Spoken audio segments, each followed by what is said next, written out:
Now, what I can't answer, and I'm going to check with LSU on this, I don't know what these games count as on LSU's resume. Do you have to play Houston in their arena, in the Fertitta Center, for that to be a road game, or is this a neutral site in Houston in the Toyota Center? Now, I would suggest that LSU will have a nice presence in Toyota Center for that game. There's a ton of alums in Houston. All you need for a really nice basketball presence is 5,000 people. I think LSU will get a good amount in the Fertitta Center for that game. Now, LSU will get nobody in Spokane. They may fly some people, some boosters up there with the team that don't want to go to LSU, Texas, and Tiger Stadium, but that's going to be a flat-out road game in a big environment. I don't know if it counts as a road game or a neutral site. You'd certainly like it to count as a road game. You get more net points for road games. But that's a story for a different day. What this tells me is that LSU basketball is back to being interesting. I did not say great. I did not say elite. I don't even know if they're going to make the tournament. I don't even know who's going to be on the team. But I'm telling you that LSU is interesting from a basketball perspective. Will Wade is looking outside the box at roster composition. You knew he would. Whether you think these guys should or should not be eligible, there are people on both sides of that. That's not really the point either. What we know is that he's willing to go try. And we also know now that he's willing and now able to get big-name non-conference teams on the schedule. It's not Kansas. It's not Duke. It's not UConn. But Houston and Gonzaga win as many games as those teams in lesser leagues in Gonzaga's case. Houston's now moved into the Big 12. That's a solid basketball league. But you're looking at two of the best and winningest programs in the sport, and Will Wade got them on the phone and got LSU into the game with them. I think that's awesome. I hinted at this in my Twitter earlier today. I think we're going to probably have to bring the podcast back because I think people care about this. I think people are interested in this. And I'm not going to spend a ton of time talking basketball between 1 and 3 in the middle of football season. I'm not. I'm going to spend some time on it. Absolutely. When they play a game, we'll talk about it. When they've got Gonzaga coming up, when they've got Houston coming up, we will certainly spend a little bit of time on that, but not as much as we certainly will on football. But I can give you a little bit more when it comes to the podcast side. So I think we're going to fire that back up come November. This was just kind of fuel on that fire again. I don't know what LSU is going to have from a roster perspective. I don't know who's going to be eligible and who is not going to be eligible. But the fact of the matter is that Will Wade is going after players to put the best team he can on the floor, and he's getting real non-conference games. So to have Houston, to have Gonzaga, to have a tournament that potentially has St. Louis, and then maybe Colorado or Stanford, and then you've got the ACC game that you'll get that the league will assign you.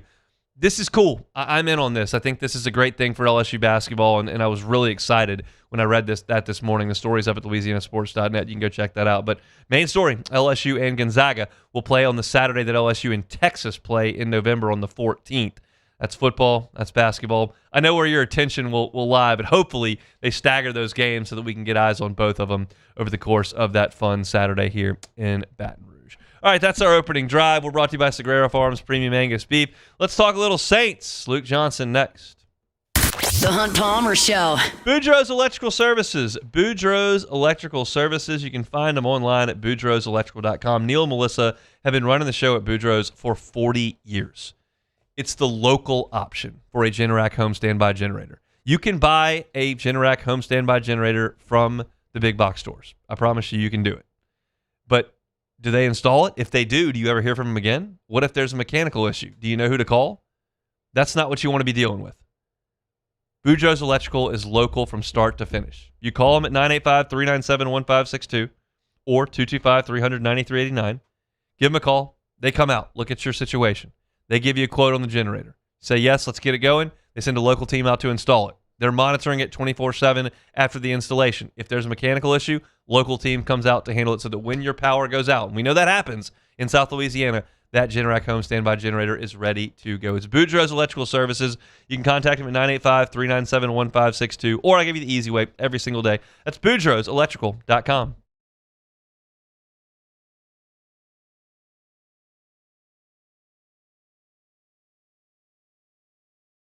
Every Raising Cane's chicken finger is marinated, battered by hand, and cooked to order to perfection.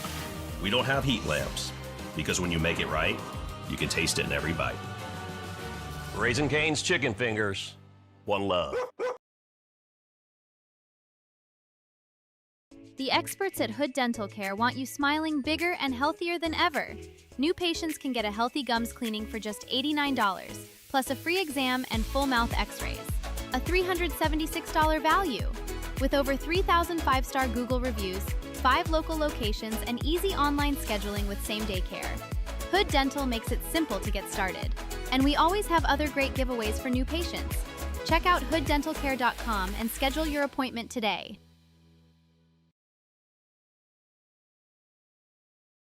At Bayou Automotive, we believe in a sales process that puts you first. We want you to experience an easy purchase with clear pricing and great service. Let Bayou Ford and Bayou Chrysler Dodge Jeep Ram be your trusted partners in finding your perfect vehicle. The crew at Bayou Automotive is going to do right by you.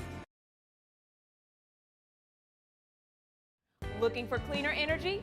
Propane is energy for everyone. Propane water heaters are very cost efficient, and the savings are even greater with a tankless propane water heater. We all know that Louisiana propane is a safe and environmentally friendly fuel. So why not go green while you save some green? I'm Miss Louisiana, Gabrielle McLeod, and for more information, visit louisianapropane.com.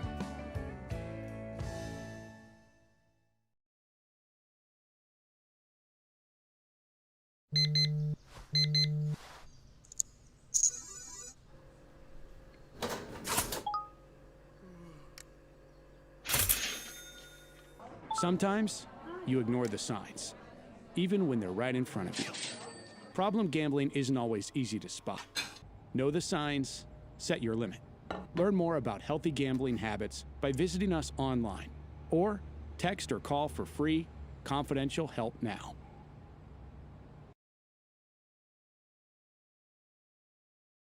Most roofers just replace your shingles. At Pelican, we diagnose your roof, digging deep down to find the root cause of your roof symptoms. Now cough for me? Good. We don't ignore your roof's issues, we address them. Let's just take care of this right here. Helping your roof to become the best version of itself. Interesting that you would say that. How does that make you feel? So call Pelican Roofing for your free roof checkup today.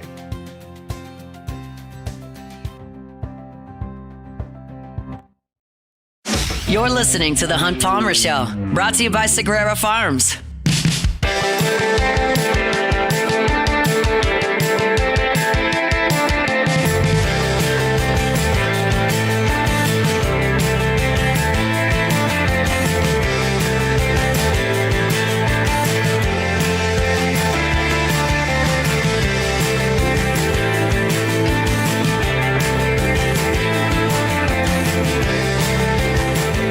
Thursday show is always brought to you by Sagrera Farms Premium Angus Beef. Let's talk some Saints. To do that, we bring in Luke Johnson, out last week gallivanting around Italy. I'm sure he's full of pizza, pasta, and a Peroni or two. Luke, how are you? Buongiorno, Huck. Aha. I said Huck. That's my dog's name. Look, this is how like jacked up I am after traveling across the Atlantic Ocean with a 3-month-old. Oh, y'all brought the baby? We had to. Yeah, she can't eat without another food source around. Wow. So yeah, that was fun. That was fun. Look, she did great though. I can highly recommend having kids who sleep really well. Mm-hmm. I recommend that as well. We managed to pull that off one way or another for 2 of them. So welcome back. Let's talk some football. Alvin Kamara popped in. What'd you make of it? Yeah, despite his efforts to say anything to the contrary, it feels like a shot across the bow to me. This is my 9th year covering the Saints coming up. It's my 2nd time seeing Alvin at a voluntary activity for the team. So, yeah, it's absolutely a message being sent, saying like, hey, if you're going to do something, do it, because I'm here. I'm going to be a part of this until you say otherwise. So, he had some fun little comments about being like, I just really want to go to New Orleans. And, I made the decision like late Tuesday night to catch the last flight out of Miami and in New Orleans and get in at 1 a.m. and go to practice. Like, yeah, okay, man.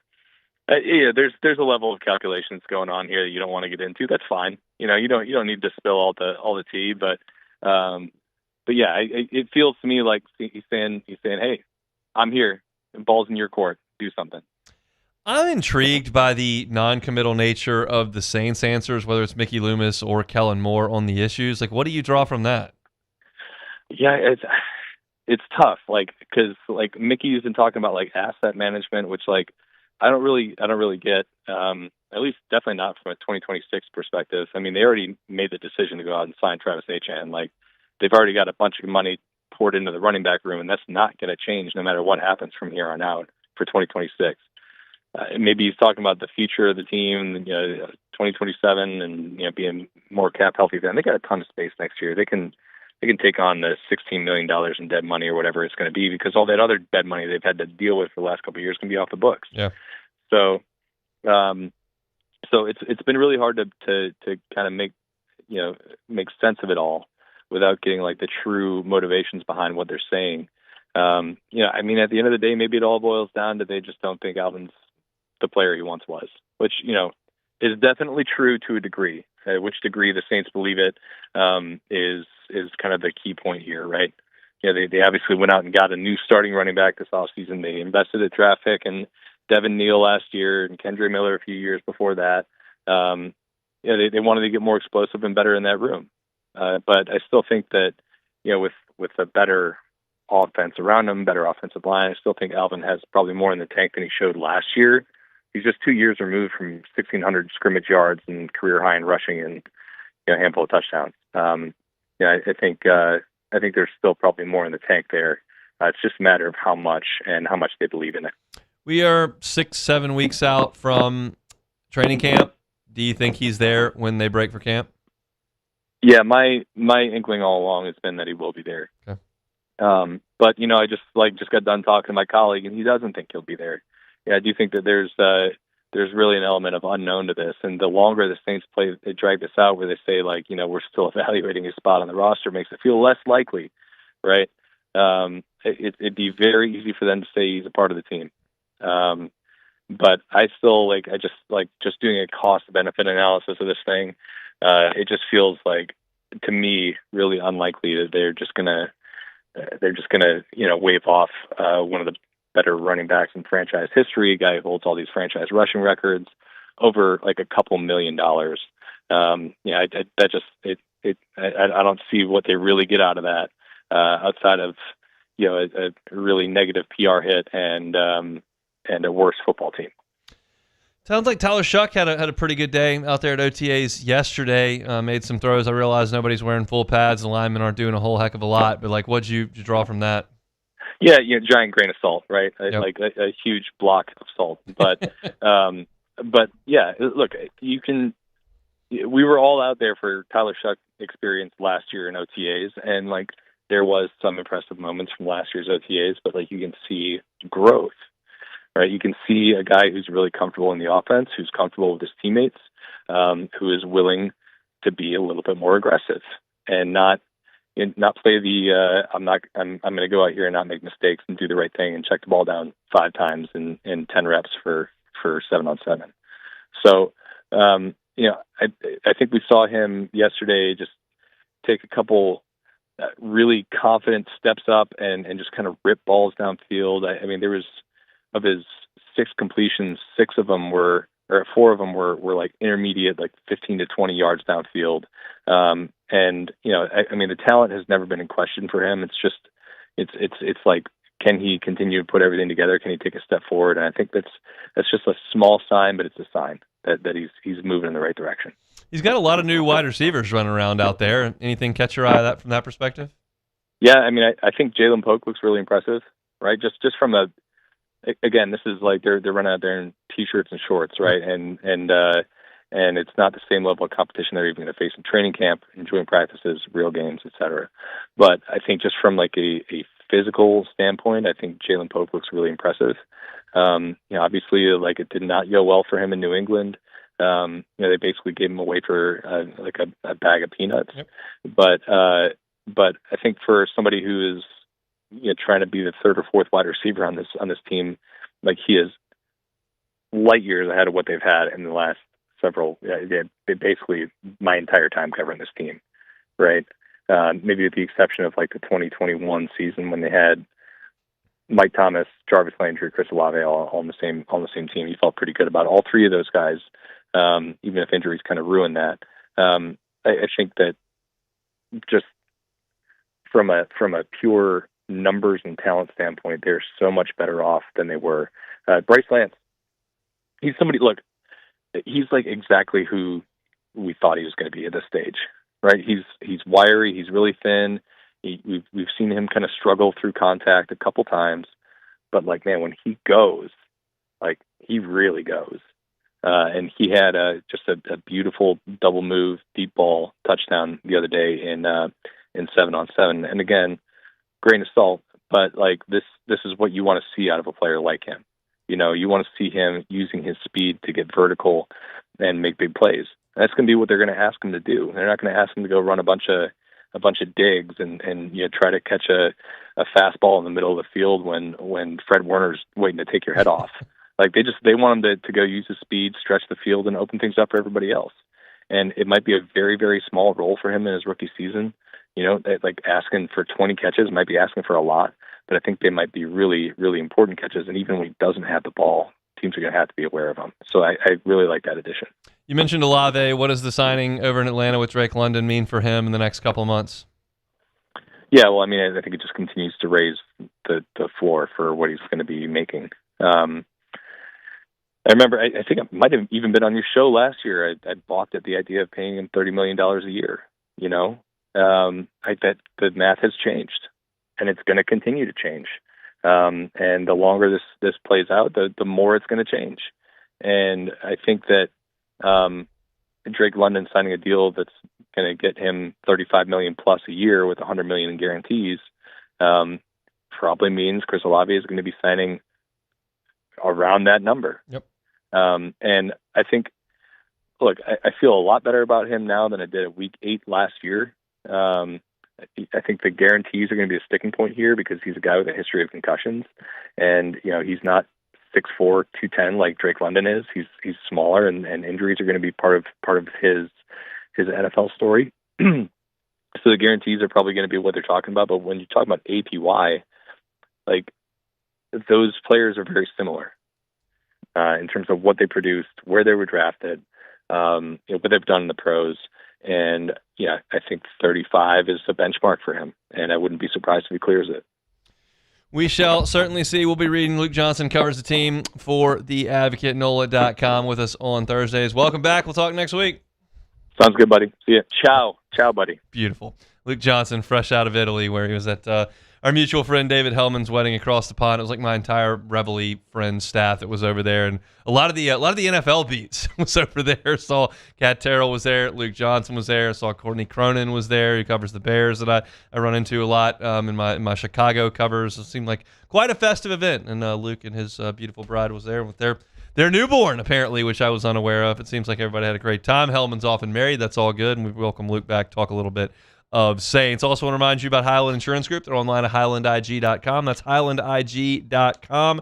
Hurricane season's here. Make sure your property policy is all lined up. Make sure your buildings are evaluated property. Make sure that you've got a proper business interruption limit. Your deductibles are in line with your risk appetite. If you don't know what your property policy says, now's the time to look. And if you're not sure what you're looking at, well, that's what the experts at the Howard Insurance Group are here to do. They know the property market is tough right now. And if you're looking for a second option as we enter hurricane season, talk to Jonathan Carver and his team. They are experts. They've got multiple markets. They're an independent broker. They can help you with all of that. They're online at highlandig.com. It's the Highland Insurance Group bringing you our shows each and every day. We still got plenty to get to here. Jaden Bryant decommitted from LSU yesterday.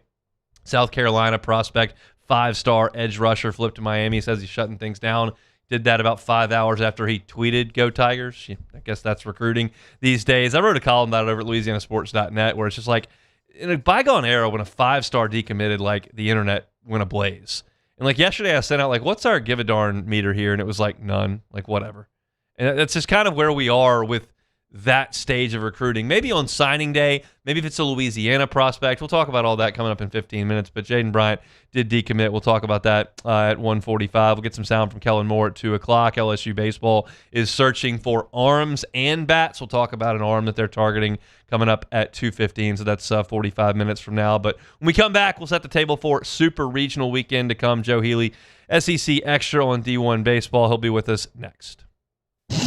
The Hunt Palmer Show. Fabry Chevrolet GMC, online at fabrychevrolet.com, on Highway 61 in St. Francisville. Not far from right here in Baton Rouge. My wife and I, a couple months ago, went up to St. Francisville for a 5-year anniversary weekend. And it's really quick. It's just a quick trip up 110 there on Highway 61, and that's where you'll find Fabry Chevrolet GMC. So if you're in Baton Rouge and you hear St. Francisville and go, well, how far is that?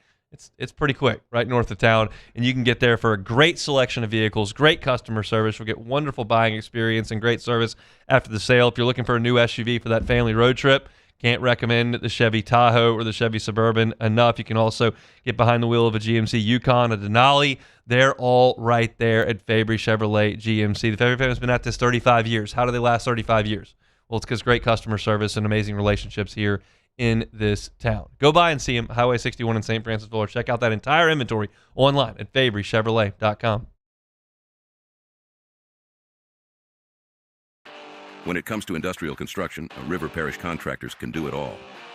Mechanical, structural, custom fabrication, specialized welding, and turnaround services. Strategically located in between Baton Rouge and New Orleans, we have the local team with the experience and commitment to safety to manage the most complex industrial projects. Period. Here's the deal. Partnering with us means your project is delivered on time, on budget, and most important, safely. River Parish Contractors, let's get building.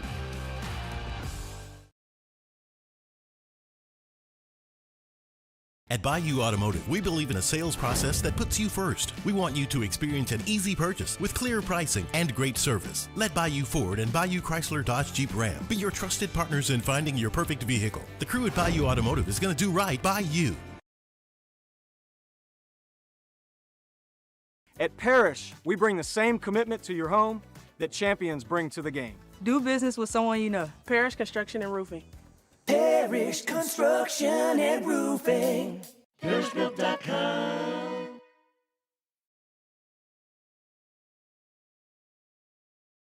The experts at Hood Dental Care want you smiling bigger and healthier than ever.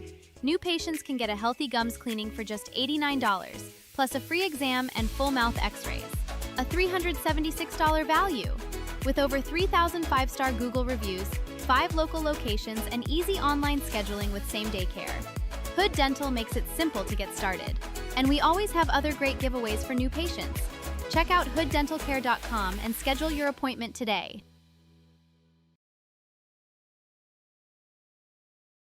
Hi, I'm Mitchell Meredith with Locke Meredith Shaw Fagan & Associates. We take great pride in educating our clients about their rights. Whether you're injured at work or while you drive, call our office at 272-5555. Knowledge is power, and you should know your rights after an injury.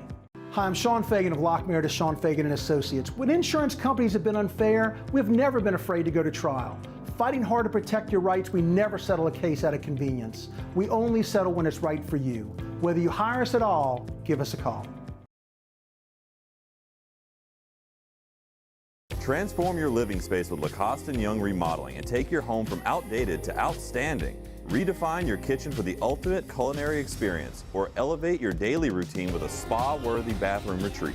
Our skilled team brings 3D modeling to life to ensure your vision becomes a reality. We believe luxury should be accessible and offer tailored solutions to fit your budget without compromising quality. So contact us today for a free estimate. Lacoste & Young Remodeling, providing perfect solutions for your dream home.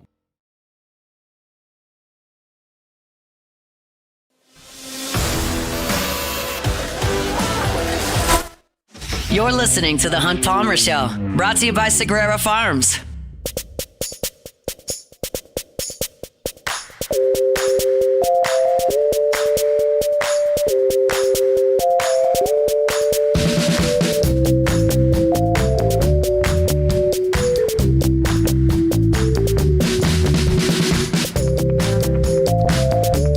Chugging right along here on this Thursday edition of the Hunt Palmer Show, brought to you by Sagrera Farms Premium Angus Beef. Let's switch gears back to baseball. Joe Healy, D1 Baseball's SEC Extra Team, good enough to join us all season long on Thursdays, even after the Tigers have been done for a couple of weeks. But an awesome weekend of regional baseball in the rearview mirror and Supers headed this way, so we'll talk to Joe about it. He joins us now on the Jim's Firearms Hotline. Joe, how are you? Doing well, but I think I'm actually more interested in how you were doing last weekend. How much regional baseball did you, in fact, consume without the Tigers being involved? I talked about this a lot on Monday. I had a blast over the weekend. I watched a ton of it. I never want to do it again in that view where I don't have any skin in the game at all, but it was great. I had a great time. Well, that's good. I mean, yeah, sometimes when you take the emotion out of it, sometimes it actually helps you enjoy it a little more. Again, I never want to do that again, but it was a different perspective. I wasn't watching a game in front of me and then trying to catch a score over here or dealing with the rain delay or working and trying to write stories. I was just able to watch, which was a refreshing deal, and the baseball was really, really captivating. I'm curious, what surprised you more, Florida and Troy or Texas A&M and USC? Probably Florida and Troy, just for a couple of reasons. One is that I think we all kind of saw with Texas A&M, look, if there's a team that comes into this regional and suddenly gets hot from an offensive standpoint, Texas A&M's probably not going to have the arms to put up any resistance. And I think we saw that when USC got hot from an offensive perspective. Texas A&M just didn't have a counterpunch. And now, was it surprising they only scored one run in the regional final? Yeah, that was surprising, but I just wasn't too surprised that they eventually got because I think we kind of see that coming. Now, with Florida, they had just been playing so well. They felt like they were a team rounding into form. I'd spent so much time talking about how this was a team that felt like it had found itself a little bit. It had found itself offensively. Brennan Lawson had gotten hot. Caden McDonald had turned into a star. Blake Sear had elevated to the next level and become a superstar, and just thought they were playing at an extremely high level. So to see them get just bullied on their home field twice by Troy was shocking. And Troy's a talented team that, took a long time to get going this season. So I think some of it was bad luck on Florida's part. They ended up with a Troy team that's peaking right now. But still, you should not be getting bullied on your home field twice by a Sun Belt team in a regional final. What do you make of the fact that none of the Omaha 8 from last year have made super regionals? Yeah, I think parity at the top of the game is pretty good right now. I think for all of the worrying and the hand-wringing about, there's going to be even more separation between the haves and have-nots at the top of the sport. I think it shows that the sport is in a pretty healthy place. And I'm not talking necessarily about Troy and Little Rock, because those are kind of one-offs. I'm talking more about a team like Oklahoma that is probably, it's almost certainly at the bottom half of the SEC in terms of investment in a lot of ways, and is probably closer to the bottom than it is to the middle, frankly, in investment in a lot of ways in the SEC, and yet they're back in a super regional, took down the number 2 overall seed in Georgia Tech. So the fact that they still have enough to get this done, I think shows, and have a chance to go to Omaha, shows that the top of the sport is pretty healthy, and there's a ton of parity there. And I think that's ultimately pretty good for the sport, that we've not necessarily seen that further breaking off of the top handful of teams, and we're not getting, as much as dynasties can be interesting, I do think sometimes dynasties can be evidence of an ecosystem that's not 100% healthy. And so I think parity is a little bit better for the health of college baseball, and that's where we are. I admit this question's coming through my 8 national championship glasses here, and my Paul Skeens, Cade Anderson glasses here, and my Dylan. I get where I'm coming from. It's probably condescending, but just bear with me. Are Alabama and Oklahoma good this year? I've watched them a lot. Can you help me? No, I wish I really could. I've been fighting the same battle this year with, are these teams actually any good? And I think at this point, I think we have to just assume yes to some degree. I understand Alabama a little bit more than I understand Oklahoma, if I'm going to be honest, because Alabama has had the same 3 starting pitchers all weekend long, and I think so much of success in the SEC is just do you have at least 2 guys, ideally 3, but do you have at least 2 guys in your rotation that you're going to turn the ball over to, and that aren't going to throw up all over the front of their jerseys, metaphorically speaking, in their starts? And they have that, and I think those 2 guys have really steadied the ship for Alabama. But you look at it's amazing to me that the negatives of that team. I mean, they had a game in the regional where they made 6 errors and still won the game. My colleague Mark Etheridge put it wonderfully when he said that Alabama wins ugly beautifully, and that's just kind of the way they do it. Oklahoma, I understand less so though, because their pitching has been inconsistent, their offense has been inconsistent. There's not a ton of star power on that position player side. They've got some talented arms, but those talented arms, just as often as they're really good, they're really poor. And I guess they maybe just put it all together for a single weekend. But, who's to say they can't go in and do it to Kansas this weekend? The Kansas team looked pretty good over the weekend in Lawrence, but who's to say they couldn't do it again? Who gets to go to Athens on the D1 team this weekend? That is me. Ah. I drew the long straw, if you will, and got to go to Athens. That one's going to be just an absolute heavyweight fight this weekend. Yeah, tell me about how you see it. Yeah, I really kind of I like Georgia if this thing ends up going to 3 games, but I get a little bit nervous with Thomas Valinkas being really, really good, and what if he wins? What if he is able to win game 1? Georgia has used Volchko, has maybe used some of its best bullpen arms, and then all Mississippi State has to do is win a second game and get out of there. Like that does make me a little nervous from a Georgia perspective, because I think the longer this thing goes, if it goes to 3, Georgia is just so accustomed to having to win games in a specific way where they have to throw a bunch of bullpen at them. The game gets kind of ugly. They have to score a bunch of runs. I think Georgia's really comfortable with that, and I think that's what game 3 would be in this series between these two teams. So if you're Mississippi State, the motivation, obviously, this goes without saying, but the motivation is really to get this thing done in 2, because if it gets to 3, I start to lose a little bit more confidence in State. And then we'll go to the other All-SEC Super. That is Auburn hosting Ole Miss. I got to tell you, I like Ole Miss making a run here because I like their 3 starting pitchers that much. How do you see this one going on the Plains? Yeah, I kind of do too, and especially when you combine it with the fact that it feels a little, and maybe I'm just over-indexing on the one start where we saw Milwaukee just absolutely pound Jake Marciano. Mm-hmm. But I'm worrying a little bit about some backsliding from him in particular for the Auburn pitching staff, and they just don't really have the depth to deal with that. Like, they've got 5 starters or 5 pitchers they really trust, but okay, if Marciano is not going to be the Jake Marciano he was for most of the season, then now you really have 4 pitchers you trust, and that's really not enough, even in a super regional, to get through, especially with a team like Ole Miss that is as physical. So, I like for Ole Miss, I'm with you. I like the pitching staff. I like the way it shakes out. I also just like their ability to basically, they're never out of a game because of the way they swing the bats offensively. And yes, I know that comes with a ton of strikeouts, but I think that's just how they play. And I think they've succeeded with that throughout the rest of the regular season. I don't know why that wouldn't continue this weekend. I watched a lot of Kansas, Arkansas over the weekend. Oklahoma will now head to Lawrence. How do you feel the Sooners potentially fare there? Yeah, I think they've got a puncher's chance. This Kansas team is not overly talented, and I like this Kansas team, but this is not a Kansas team that I think is necessarily going to blow you off the field. I think they were the better team against Arkansas last weekend. I think some of what had plagued Arkansas came back to bite them again when you talk about the lack of timely hitting, the strikeouts with guys on base. It just felt like they really, really struggled to put innings together offensively. So Kansas was the better team, but this is not necessarily some sort of juggernaut that Oklahoma can't handle. If Oklahoma is able to get good stuff on the mound, and I mean, for that matter, they didn't get much from Cam Johnson last weekend, and they made it work, but if they get a better Cam Johnson, if they get the same LJ Mercurius we saw over the weekend in the regional, I think that really portends well for Oklahoma being able to compete this weekend. I still think I like Kansas because there's just something about this Kansas team. It's clearly a team that is better than the sum of its parts, and I think that can be a powerful thing at this time of year. So I still like Kansas, but Oklahoma's got a puncher's chance. Cool environment in Lawrence over the weekend. They cleared some area behind the left field fence. It played fun there in Lawrence. And last one, Texas, who will welcome Oregon to Austin. Do you give the Ducks a shot there? Or you feel like Texas is headed to Nebraska?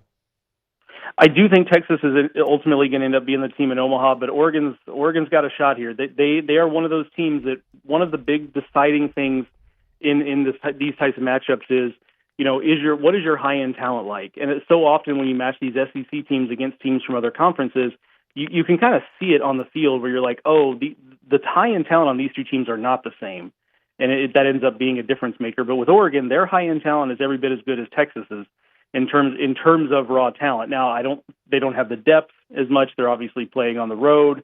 They haven't been as battle tested as Texas. So those are the questions that I have about this Oregon team. But getting off the bus, and in terms of their prospect report, these guys can stand up to Texas. It's just a matter of if they're able to do so. The weak thing for Oregon is their pitching going to hold up, especially against a Longhorn team that swung the bat really, really well over the weekend.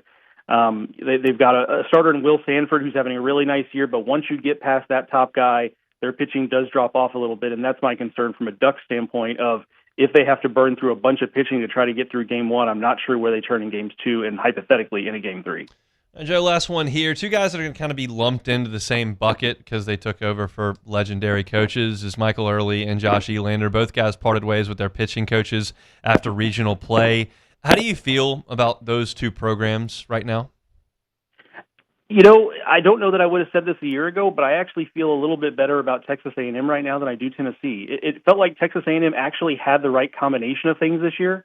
And whereas with Tennessee, I thought that team was about what they ended up being, like a team that was more of a, even though they weren't really on the bubble, but team that felt more like a bubble team than it felt like a real contender. They had some weekends where they played pretty well, but they were never consistent. Texas A&M at times looked like they could be a national title contender, especially before they started getting hurt. So I actually have a little more confidence in Texas A&M. I also have confidence in Texas A&M going out and making, I don't know who it'll be. I can't tell you. I'm not reporting anything, but just I have a really high level of confidence they're going to go out and spend the money necessary to hire a blockbuster pitching coach. Let's not forget, Jason Kelly kind of was that. They're not going to be afraid to go out there and do that again. I'm a little less confident in that from a Tennessee standpoint, and it does feel like Tennessee's a little more adrift right now, and I think the next year is going to be an important one for the Volunteers. Well, Joe, enjoy Athens, enjoy the baseball, and maybe we'll catch up with you in Omaha in a couple weeks. All right, bud. Sounds like a plan. See you. That's Joe Healy, D1 Baseball, SEC Extra Team. He and Mark Etheridge still all over it. If you're enjoying the college baseball, even though LSU's been done for a minute, you can go check them out. They do an awesome job with Regional Breakdowns, podcast, Highway to Hoover. They're great, and Joe's been awesome all season long on Thursdays with us, so we appreciate him for jumping aboard. He's going to have a ball in Athens this weekend. That's going to be one heck of a matchup between Georgia and Mississippi State. They'll draw the lunchtime game on Saturday and Sunday. They're separated by an hour. I think it's like 12 and 1 our time, but it's the early afternoon game, both Saturday and Sunday, and then it would be a TBA on Monday if they get there. So should be an amazing weekend. I'm excited to watch some baseball this weekend and check that out. Our Thursday shows brought to you by Sagrera Farms. Premium Angus beef will come back, talk LSU football. They lose a 5-star commitment. What does it mean? That's next. The Hunt Palmer Show. GoTro's Outdoor Power. GoTrosOnline.com is the website. That's GoTrosOnline.com. They got some amazing deals going on in the month of June. You're not going to want to miss it. So stop by the two locations. They got one on Airline Highway. That's obviously here in Baton Rouge. They've also got one in Gonzales. Either one, you can stop by. They've got the largest Hustler inventory in the state. And if you're looking for deals in June, $200 off the Hustler Raptor Series, $500 off the Hustler Fast Track Series, and the commercial mowers up to $1,500 off. And keep this in mind, 11 days from now, Father's Day week, the 15th through the 20th, customers can get those discounted prices and no sales tax right there in stock units on site at GoTro's Outdoor Power. It's grass growing season. That means it's grass cutting season. If you need a zero-turn mower, look no further than GoTro's Outdoor Power. Check them out online at GoTrosOnline.com. If your office is experiencing performance issues like slow networks, jammed printers, or disappearing files, Advanced Office Systems may be right for you. With powerful IT solutions, print management, document imaging, and security systems, they help offices regain confidence naturally. Side effects may include uncontrollable efficiency, smoother workflows, and a sudden burst of office joy. Say goodbye to those emotional breakdowns in the supply closet and get back on track with Advanced Office Systems.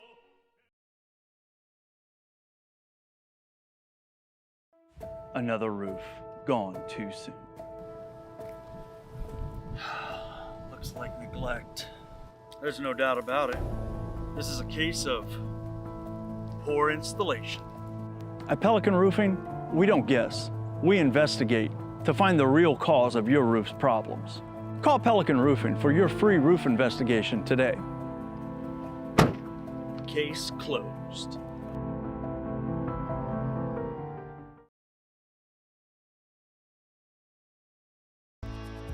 I've been in banking for over 35 years. I usually start about 7:30 in the morning, and I usually leave somewhere around 5, or if customers need me to meet them at their house or their business places, I don't mind going after hours. I have done churches, subdivisions, retail centers, hospitals, and nursing homes. And that's why we chose to live in this community, because of the values First American Bank has, that I can serve my community and my customers. Who bears the standard? Who sets the bar? It's not those satisfied by low-hanging fruit or by taking it easy. Now the standard is set by the best of us, by those who work hard. Dig deeper. Give more. At Sunshine, we're proud to provide John Deere products that work hard for you, the standard bearers. Find the dealer nearest you at sunequip.com.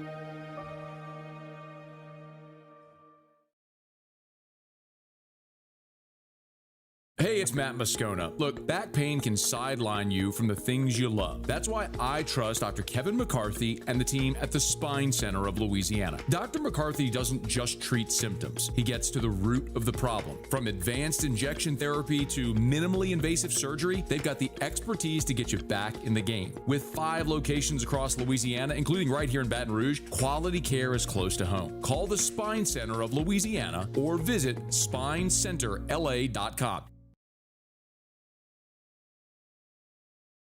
Lock Meredith, Sean Fagan and Associates has won for our clients over $175 million over the decades, but our greatest success...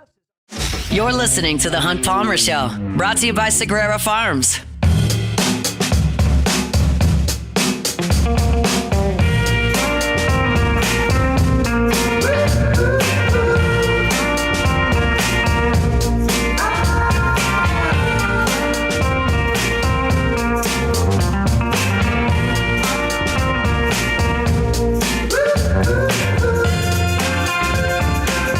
Moving along here, Thursday edition Hunt Palmer Show brought to you by Sagrera Farms Premium Angus Beef. We're closing up hour number 1 here.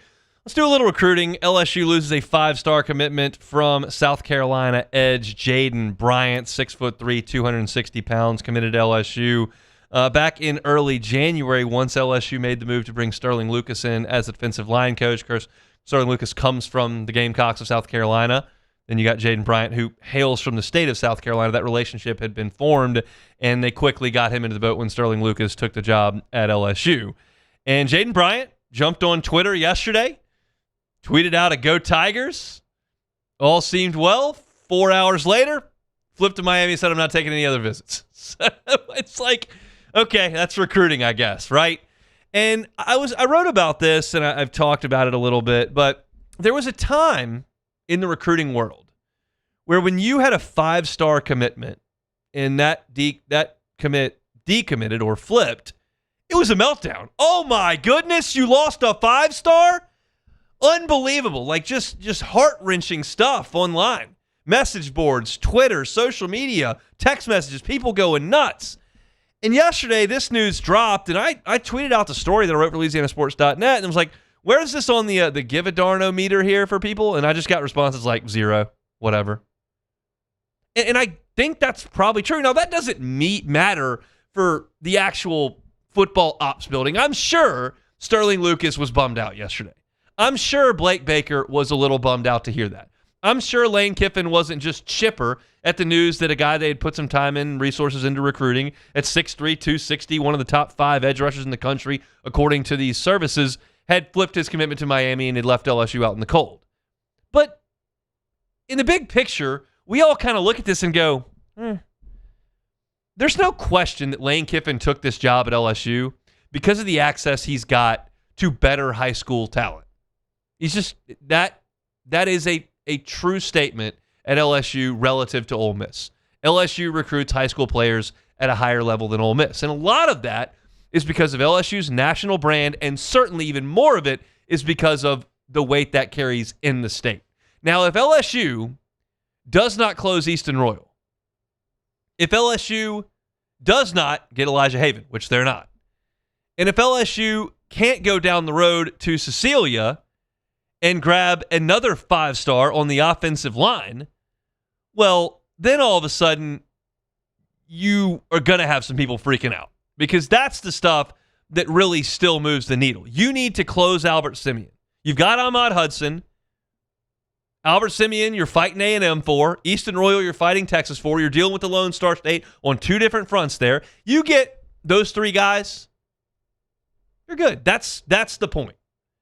Now, you don't get any of those guys.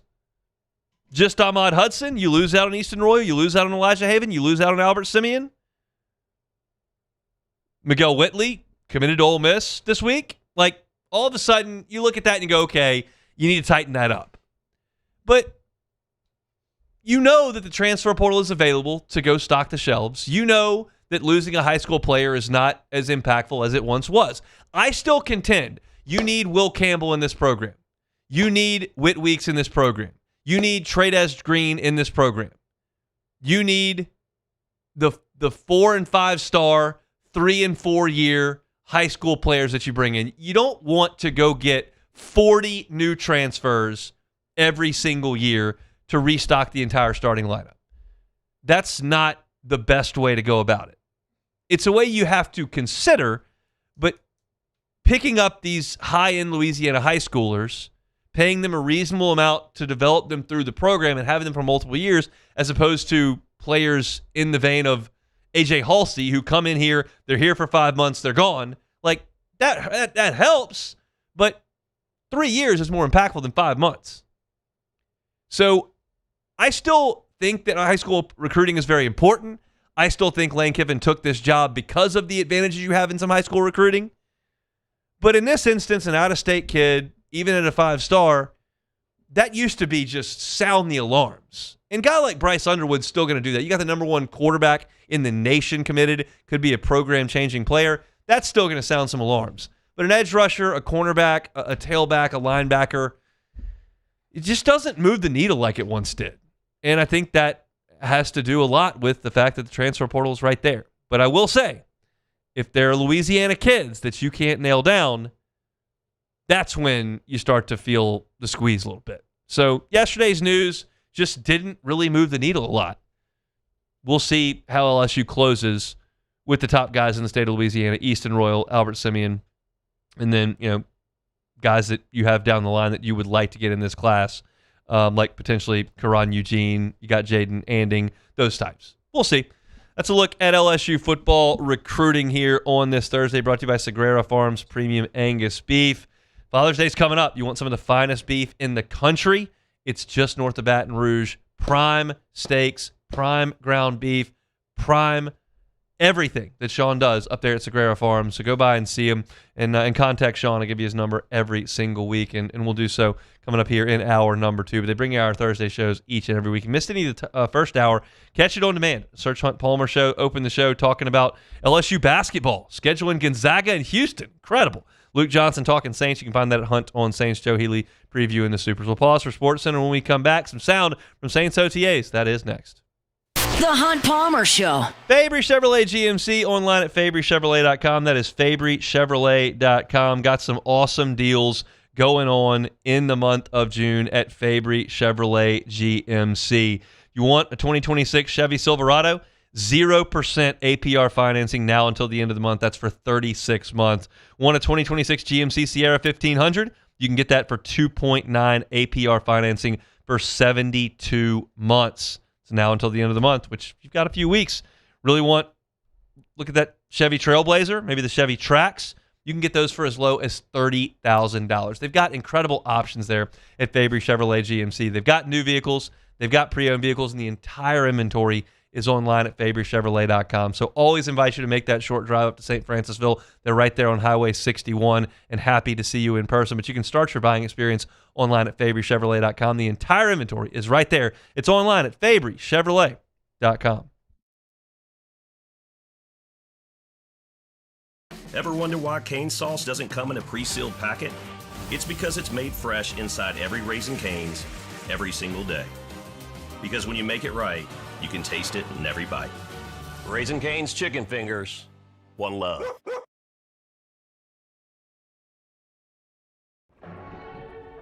These are the luckiest ice cubes in the world. They could have been a thankless bed for an all-you-can-eat salad bar. But instead, they've been called upon to cradle and cool a crisp, refreshing Dos Equis. Looks like the lucky just got luckier. Dos Equis.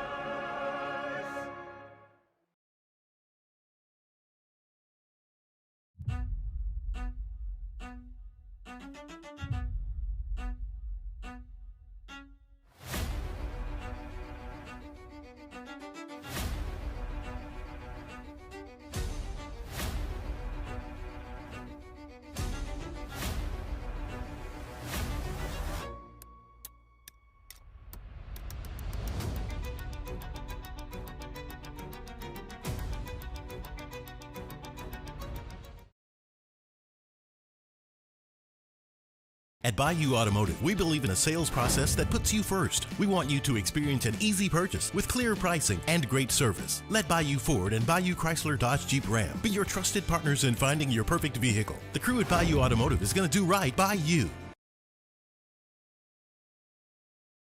Hey, it's Matt Moscona. Look, back pain can sideline you from the things you love. That's why I trust Dr. Kevin McCarthy and the team at the Spine Center of Louisiana. Dr. McCarthy doesn't just treat symptoms. He gets to the root of the problem. From advanced injection therapy to minimally invasive surgery, they've got the expertise to get you back in the game. With 5 locations across Louisiana, including right here in Baton Rouge, quality care is close to home. Call the Spine Center of Louisiana or visit spinela.com and tell them Matt sent you.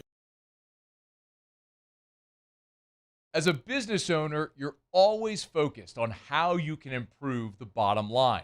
Well, when was the last time you shopped your insurance coverage? Insurance Network of Louisiana can help. If you're a business owner, let my friends at Insurance Network of Louisiana see if they can find you better coverage for less money. They always offer exceptional customer service and partner with only the best providers. So check them out online today at lainsurance.net. I'm Lawyer Locke Meredith. We are honored and humbled to receive from our clients in Google, based on 5-star client reviews, the designation of our law firm is highly recommended. Whether you hire us at all, please give us a call, 272-5555. You have nothing to lose. Hi, I'm Mitchell Meredith. Injuries happen when you least expect them to, making your life more complicated. This is SportsCenter. I'm Sean Ryder. The Knicks' incredible postseason run continues. They have now won 12 straight games this postseason after rallying to win Game 1 of the NBA Finals 105-95 over the Spurs last night in San Antonio. New York finishing the game on an 11-0 run, and Jalen Brunson clutch again, scoring 13 of his game-high 30 in the fourth quarter. Brunson on the comeback. I don't want to say calmness, but I think we know what we have to do. I think we're a pretty together group. Be able to trust each other and still just continue to fight at each other's back, and just know that we got to keep chipping away. It's just a credit to the mentality we have as a team. But I mean, we can't just be satisfied that we have a long way to go. We have a lot of things we can do to be better. But I'm happy we came with the win.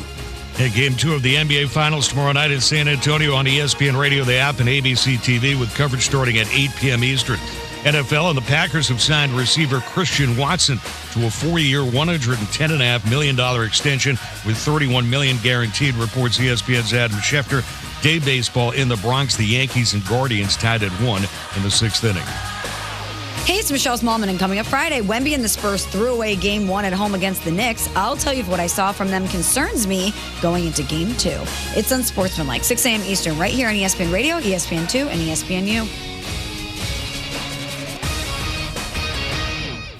Now, the Hunt Palmer Show. A magic beyond anything you could ever imagine. You are now listening to the Hunt Palmer Show, brought to you by Sagrera Farms on 104.5 ESPN Baton Rouge. Locking down the middle of the day. You really think that's the best idea? Live from the Raising Cane studio, this is Hunt Palmer. It's quite a piece of work.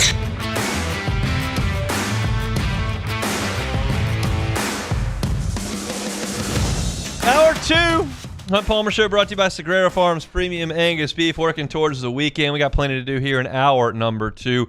We will get into some LSU baseball transfer portal talk. We got an arm from Gonzaga that I want to discuss here in 15 minutes, so we'll do a little bit of that then.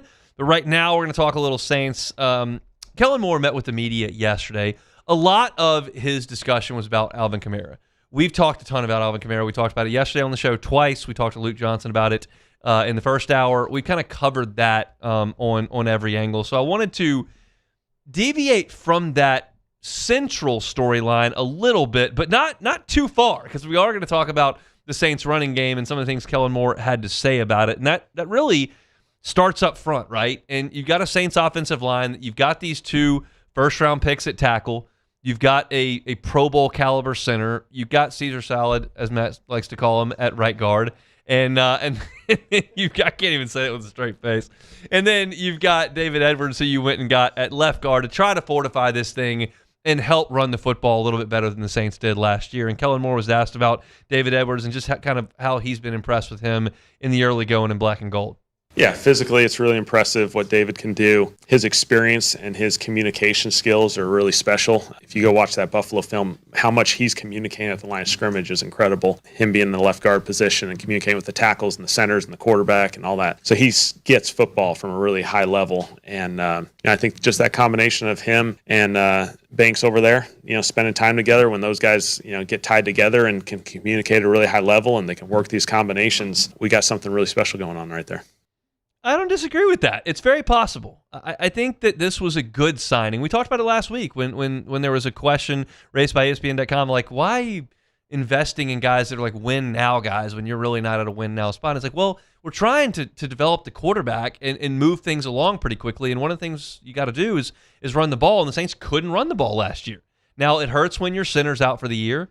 You trade your left guard, who wasn't very good, and Trevor Penning anyway, but you're trying to recoup assets for him because you weren't going to pick up his option, obviously. And then you got guys that are banged up on the tackles as well. You had Fuaga playing through injury, and you got a rookie at left tackle, and there were big issues. And now, a year forward, you feel better about your tackles, who are a year older. Fuaga year 3, Banks year 2. You get McCoy back healthy, and you bring in one of the better left guards in the game, and certainly the best one on the market. You feel like the running game is going to be better, and it better be better because it was terrible last year, other than Tyler Shuck kind of running for his life. And Kellen Moore mentioned the importance of getting better in the run game. We got to run the football better. We've spent a lot of time talking about it, but also trying to focus on ways that we can improve, whether it's schematically, personnel, all that fun stuff. It's an important aspect. You got to be able to control the line of scrimmages. That's where so much of this football game is at the end of the day won. And, when you can run the football and have the threat of running the football, it allows so many other things to kind of come off of it. But, it's the ability to run, but also the threat to run. If you're not running the ball well enough, people can make it challenging for you on the back end. Obviously, that's all rudimentary stuff. And so we start up front with the running game. You've got to run the football. We know that. What's the other part to running the ball? Well, you got to hand it to somebody and have them run the ball, right? So you go out and you get Travis Etienne, who's got 3 of the last 4 years over 1,000 yards, something that Saints haven't done since Mark Ingram. Alvin Kamara has never done. Now, he was very close a couple years ago, but he's never done it. And while we're avoiding the singular Alvin Kamara storyline of him coming back to camp, when you're talking about the running game, you can't ignore Alvin Kamara because you've got Travis Etienne, you've got Alvin Kamara. You certainly have invested draft picks the last 2 years into Devin Neal and Kendre Miller. You had a little bit of a spark last year for Montreux Estime. So you've got options there, but the headliners are still Travis Etienne and Alvin Kamara. Now, I told you yesterday, I don't think Alvin Kamara is going to play for the Saints this year on his full contract. That's my opinion based on the tea leaves that I'm reading. And if he's not on the team, well, it's a different discussion. But if he is on the team, how do those two work together? Yeah, 2 really talented running backs. I think you look at our running back room, we got a lot of really talented players in there. And, those 2 have done it for a really long time and been at the top of this league. And so, again, you're going to need multiple running backs to carry the load throughout a season. And so, we're excited with how that group's developing. And now it's just a matter of getting them out there and getting more and more reps and exposure. I could try my hardest to read too deep into that. I could dislocate a shoulder reaching here, where he takes a question about Alvin Kamara and Etienne, who are clearly the 2 guys, and mentions the whole running back group and wanted to develop all those guys. And I could reach and go, see, he's actually talking about the guys behind Kamara. I could do that. I'm not necessarily inclined to do that right now.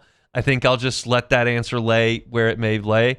But it's a question that's going to have to be answered here at some point. And so we're not going to spend a lot of time on that, but I think it's interesting to try to see how that would work. There was never a quote there from Kellen Moore where, we've talked to Alvin about the role that he could play. We really like to use him more on third downs to keep his legs fresh. You could have gone into different ways that you're going to use Alvin Kamara, and instead you kind of deflected to the entire running back room. You could have spoken about how, Etienne's our lead back and we're going to work off of him. You didn't do that. You just it was a non-committal answer, which Kellen Moore is very, very good at. Kellen Moore will give you a non-committal answer a lot of times, and he certainly did that in that circumstance. And all this that pieces together, this front for the Saints, the new left guard, the tackles who are maturing, the center who's healthy, all of these things with the running back and the emphasis on running the football is all designed to help Tyler Shuck to operate the offense a little easier. Last year, he had no running game. He had very little pass protection. His wide receivers were non-existent. They were guys off the street, off the practice squad. It was a brutal environment for him to try to thrive in. And to his credit, he did to an extent. But this should allow him to operate more conventionally and more efficiently. And Kellen Moore talked about Shuck's operation to this point, which we understand is early in the offseason. I think it's just communicating at a really high level, control at the line of scrimmage. Those things are going to be important parts as you kind of evolve in a system. Every quarterback's going to go through that. And so I think he's just done a really good job of operating. Not a ton to chew on there, but I think that the consensus you're hearing from Moore, from some of the players in interviews, from the media who's there at practice that are watching every day, it just appears that Tyler Shuck is just in a little bit more command. And that it would be surprising if he wasn't, quite frankly. It would be surprising if he wasn't. But it sounds like he is. And for right now, as we sit here in June, the real hope of the Saints franchise hangs in the balance with him. And there's every reason for optimism in that. We don't have a lot of reason for pessimism in that. That doesn't come from OTAs. And to hear Luke Johnson talk in the first hour today, he said, like, we were all there for the OTA experience of Tyler Shuck last year. And it was real vanilla, a lot of checkdowns, not willing to do a whole lot of anything, trying not to make mistakes, just trying to ease in. And yesterday, when the media's out there, he's letting it rip. He's hitting intermediate routes. He's hitting the deep ball. He's just more comfortable. He's more confident. And that's what you would expect. And if you've got a quarterback that's more comfortable, more confident, and you give him an advantageous situation, which a running game would do, all of a sudden you unlock a new level of offense that the Saints are trying to get to. They were terrible on offense the first 10 weeks last year. A lot of that was Spencer Rattler. A lot of that was checkdowns. A lot of that was injury. Once Shuck took over, he started to do a little bit more against some of the lesser teams on their schedule. We get it. But there's optimism. There's belief. There's confidence. There's improvement from what we saw from him in OTAs last year. Unquestionably, he's a lot better quarterback today than he was 12 months ago. But you still got a long way to go there in that development. So that's our look at the New Orleans Saints here to start off hour number one. If you're looking for Saints content, Ross Jackson has got you covered at LouisianaSports.net. A lot of folks have been reading his observations from OTAs, his standouts from OTAs, some of the interviews that he's done with some of the players. Had a great interview that went up, I believe, yesterday. That went up where he was talking to Jalen Polk, honored that the Saints pursued him despite being hurt and not having a real shot there in New England. So great stuff from Ross. It's free on LouisianaSports.net. If you're looking for my Saints stuff, you can find it at Hunt on Saints on YouTube, wherever you find your podcast as well. That's Hunt on Saints. Thursday show is brought to you by Sagrera Farms. When we come back, LSU's got eyes on a potential starting pitcher. I'll tell you who it is next. The Hunt Palmer Show. Lifetime Roofing, lifetimeroofingla.com. That's lifetimeroofingla.com. Look, let them take a look at your roof. If you feel like there may be issues, it rains just about every day, if there's a potential leak, or you just feel like the roof might be at the age, or just looking at it from ground level, let's see if we need to make an adjustment here. Trust the folks at Lifetime Roofing to do that. Trust them to get up on your roof and to assess things. If you need a repair, they'll do a repair, not give you a whole new roof. If you just need a tune-up to reinforce and stabilize that roof as storm season comes through, they'll do a tune-up. And if you need a new roof, they'll do a new roof for you. It may be a great time to do that as storm season is here. Lifetime Roofing's got financing available. They are so committed to helping our community, and they understand that a lot of times when they're brought into action, there has been a significant weather circumstance, and they're here to help. They're Baton Rouge-based, Louisiana born and raised, LSU Tigers founded the company, and they're right here in Baton Rouge on College Drive, willing to help. So if you feel like there may be a leak, feel like you might need a new roof, feel like you might need a tune-up, feel like you might need a repair, Lifetime Roofing, find them online, lifetimeroofingla.com. Transform your living space with Lacoste & Young Remodeling and take your home from outdated to outstanding. Redefine your kitchen for the ultimate culinary experience, or elevate your daily routine with a spa-worthy bathroom retreat. Our skilled team brings 3D modeling to life to ensure your vision becomes a reality. We believe luxury should be accessible and offer tailored solutions to fit your budget without compromising quality. So contact us today for a free estimate. Lacoste & Young Remodeling, providing perfect solutions for your dream home. At Bayou Automotive, we believe in a sales process that puts you first. We want you to experience an easy purchase with clear pricing and great service. Let Bayou Ford and Bayou Chrysler Dodge Jeep Ram be your trusted partners in finding your perfect vehicle. The crew at Bayou Automotive is going to do right by you.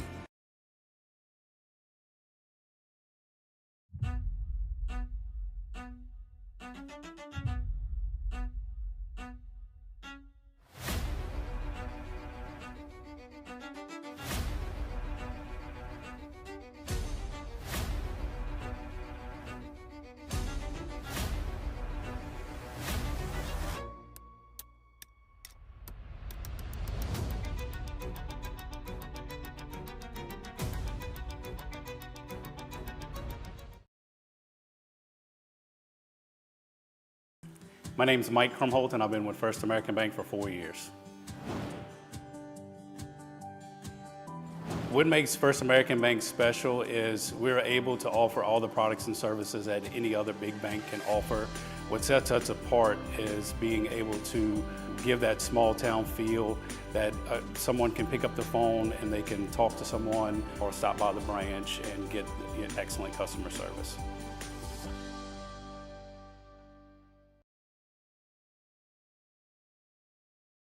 Hi, this is Beth Serena. Welcome to my pool.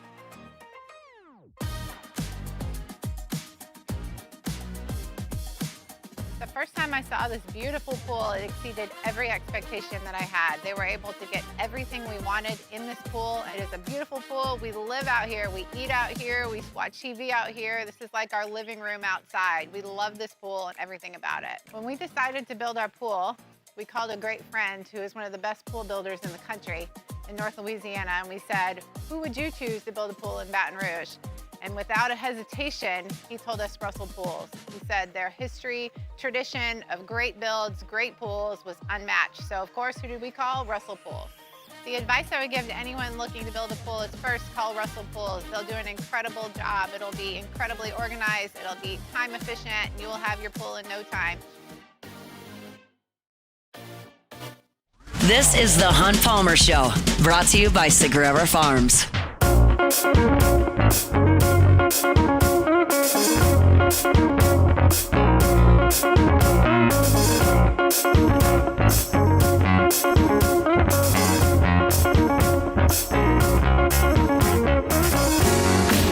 Let me take this time to remind you about David Duvall, One Bath and Closets. You can find them online at onebathandclosets.com. You know, closet space can be a big deal. It can be a game changer. It has been in our family, but we moved. We knew we were going to move when baby number 2 was going to show up. We were going to go find a little bit more space. So our old house never got a touch up with the closet space that it really needed. My wife noticed that immediately when she moved in. If you've got an issue with closet space, you've got clutter, you've got suitcases jammed places, you've got clothes down the hall like we did, you're having to move stuff into the attic or put things in other bedrooms, you just don't have the space you need, get a custom closet. David Duvall and his team are experts with that. They can either build you a new closet, which they're very capable of doing, they're licensed, they're bonded, they're insured, or they can use the space that you have a little bit more efficiently so that you don't have a mess everywhere.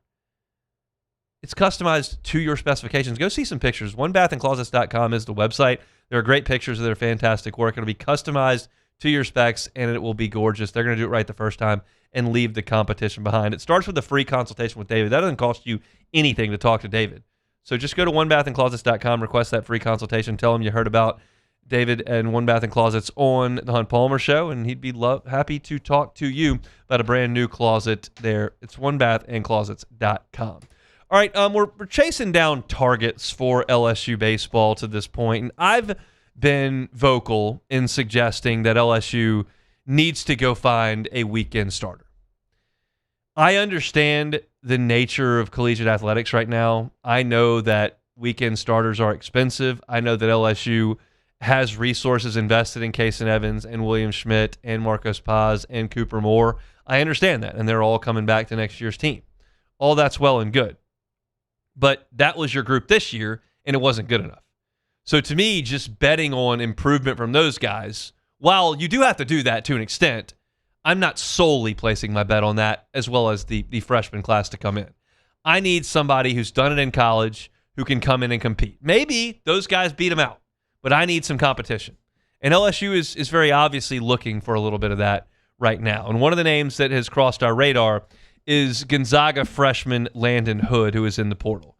Hood is a 6'3" freshman, 200 pounds. He's from Goodyear, Arizona, which is just outside of Phoenix, which is close to Tucson.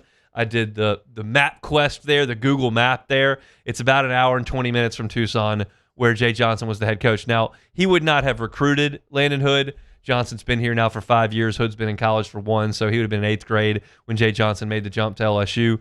But he obviously has contacts in the Goodyear, Chandler, Surprise, Phoenix area, and would be aware of Landon Hood. And that's a guy that LSU is looking at. And I think this would make a lot of sense. You look back to his high school days, I just like the statistics.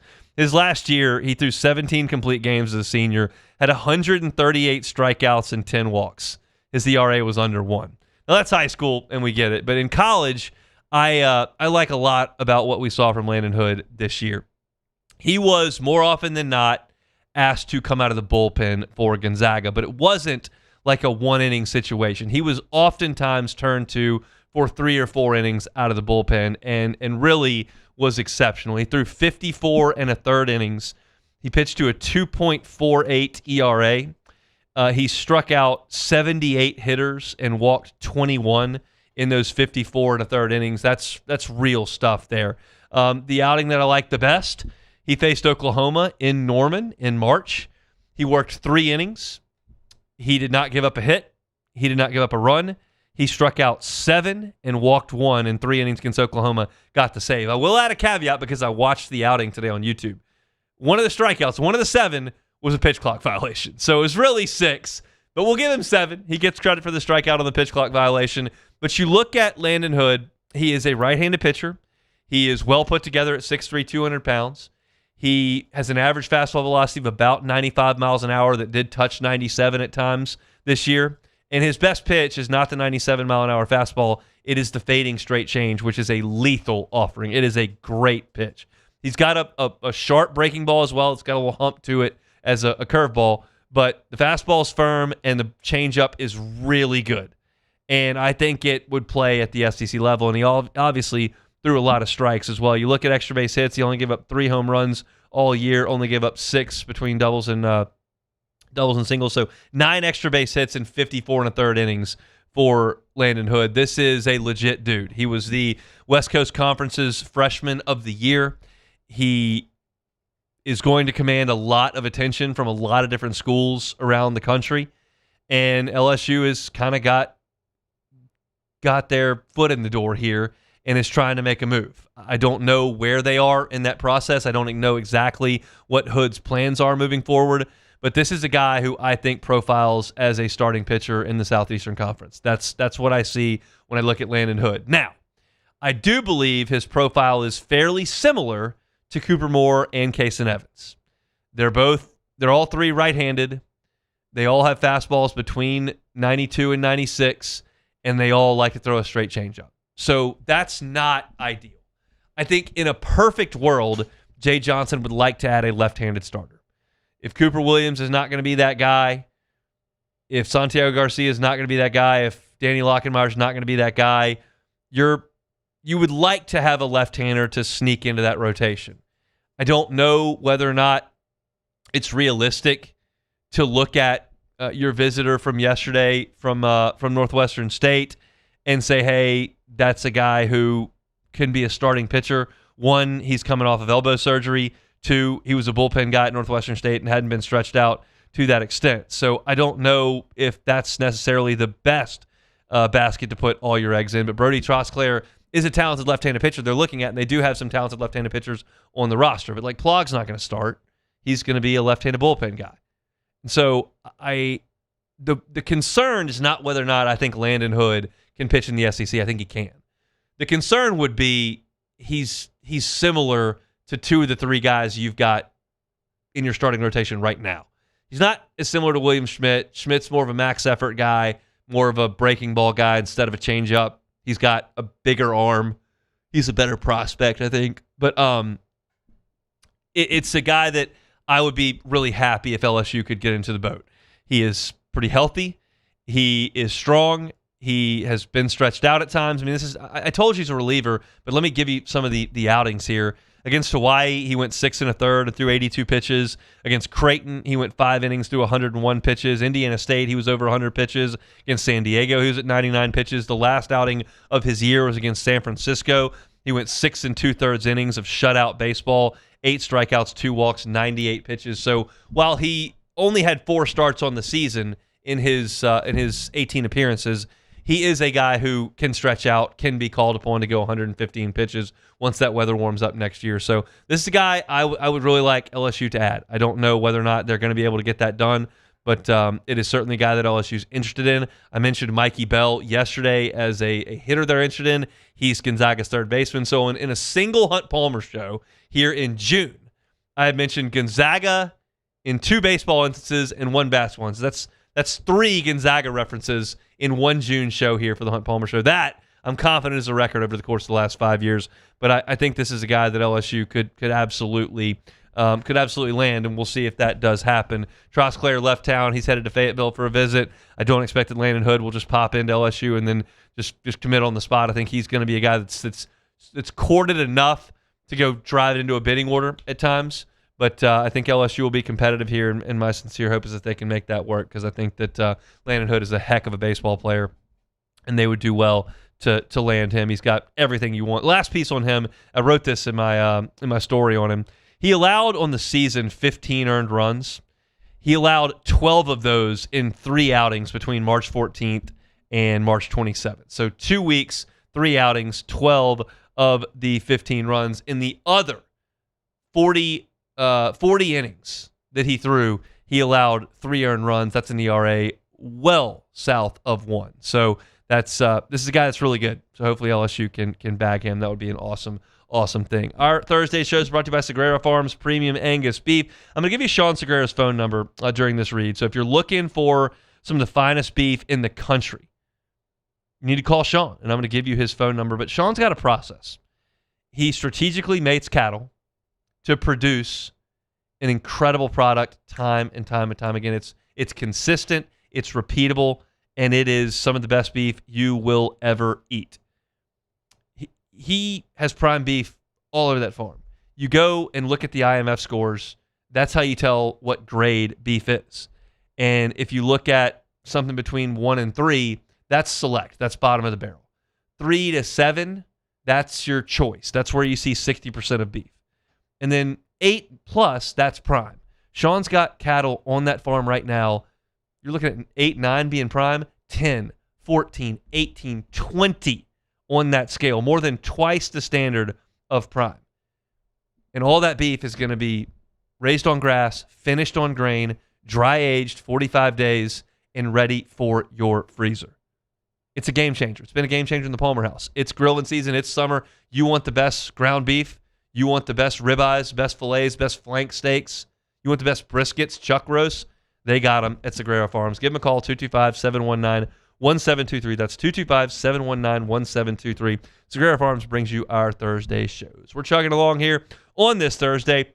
We've covered a lot of ground here today. We've talked Saints, 2 different segments today. Talked about LSU football with the decommitment of Jaden Bryant. Joe Healy's here to talk Super Regional Baseball at 1:30. And also LSU basketball kind of led the show today, as LSU has now managed to schedule Houston and Gonzaga in the non-conference for this coming November, December. That's a very, very exciting thing here in Baton Rouge for basketball. And there's a little baseball transfer portal talk for you here on this Thursday. We got 30 minutes left to go. Don't go anywhere. It's the Hunt Palmer Show. The Hunt Palmer Show. Swing Easy Golf Club in Baton Rouge. SwingEasyGCBR.com. League play coming up, but you got to be a member to play in the leagues. If you'd like to play in a league weekly throughout the summer, go to Swing Easy Golf Club and join the league. They're on Segan at Perkins. It's a great place to go hang out. You can get a personal membership, so you can go before work, you can go at lunch, you can go after work, you can go when it's raining, you can go when it's dark, work on your game or play. You can go with a group. Go hang out, crank the tunes up, turn the TV on, Private Bay, and play one of your favorite courses, Pebble Beach, Cypress Point, whatever the case may be. Or you can work on your game there at the driving range function. Corporate memberships are available as well. You can go by and see them. Segan at Perkins, or check them out online, SwingEasyGCBR.com. That's Swing Easy Golf Club in Baton Rouge.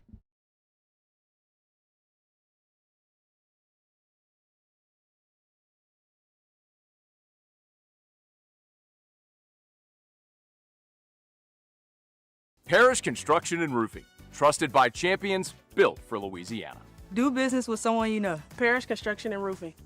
Parrish Construction and Roofing. ParrishBuilt.com.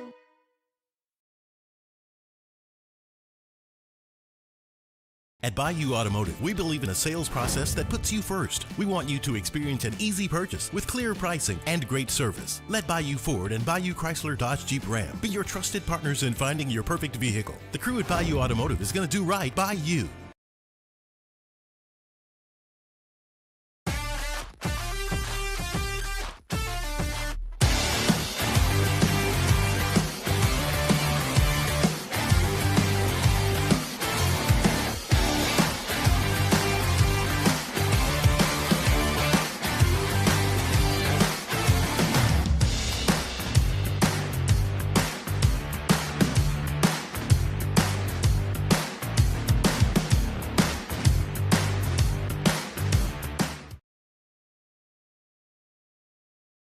At Ochsner, we know healing is a team sport.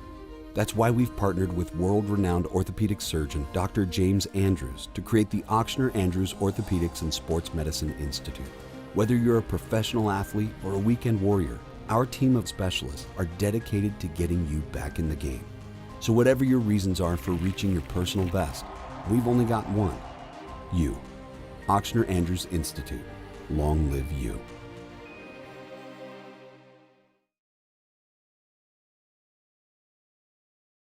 I'm lawyer Collins Locke Meredith. Among the most important factors to consider when you're hiring an injury attorney is trust. You trust your attorney will put your interest first, treat you with respect, fairness, and honesty. You trust them to be there for you when you need them. At Locke Meredith, Sean Fagan and Associates, thousands of clients have trusted us to represent them, and for good reasons. Please visit us at LockeMeredith.com to learn more, and whether you hire us at all, give us a call at 272-5555. You have nothing to lose.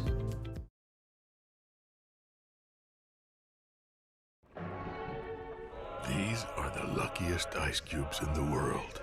They could have been a thankless bed for an all-you-can-eat salad bar.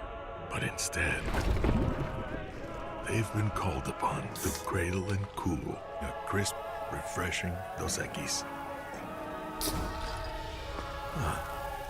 Looks like the lucky just got luckier. Dos Equis. You're listening to The Hunt Palmer Show, brought to you by Sagrera Farms.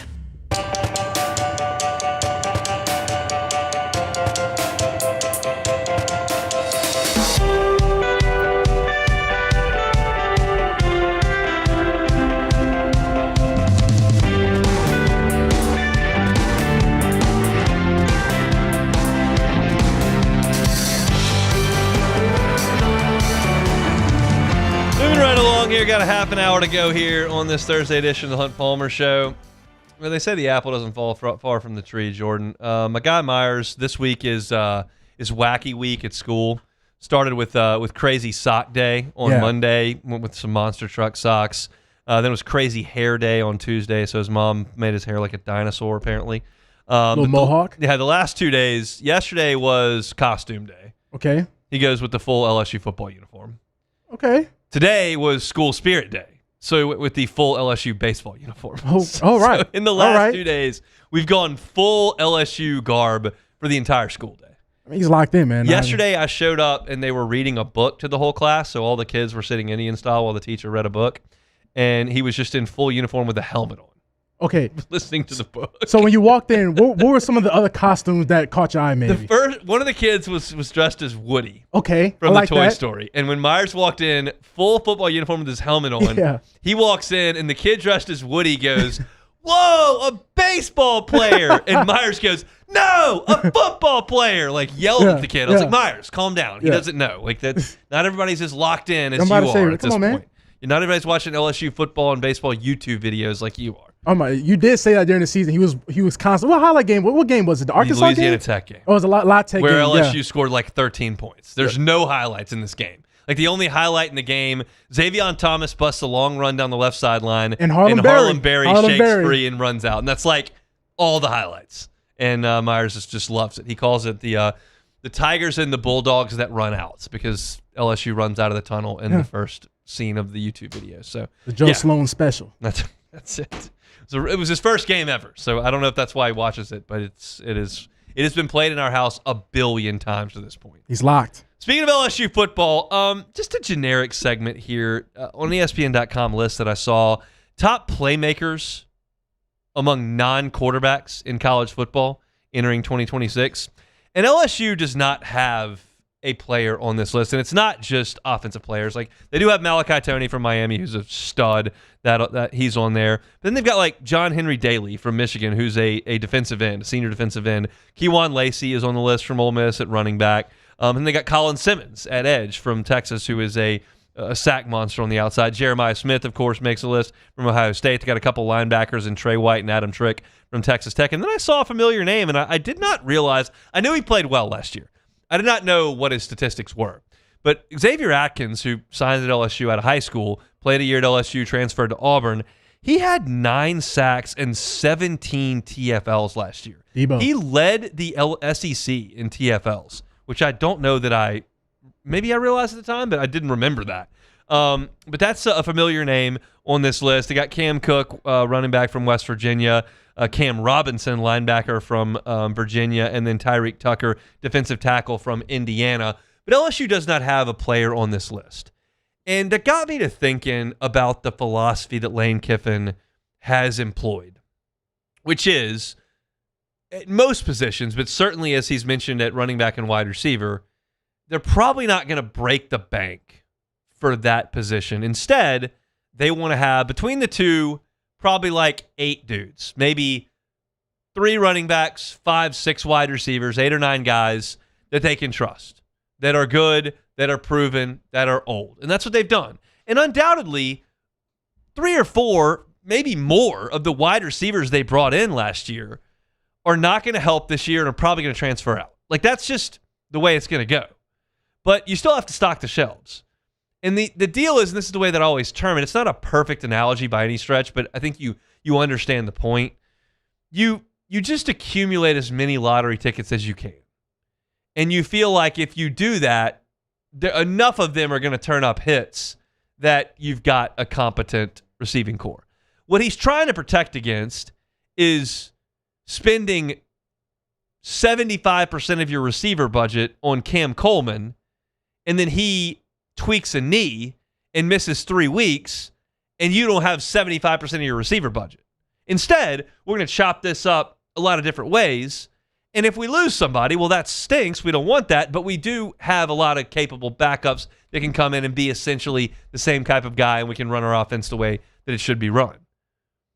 At running back, it kind of feels the same way. Now, Kejuan Lacey emerged as a breakout star, and certainly Quinshon Judkins was featured at Ole Miss.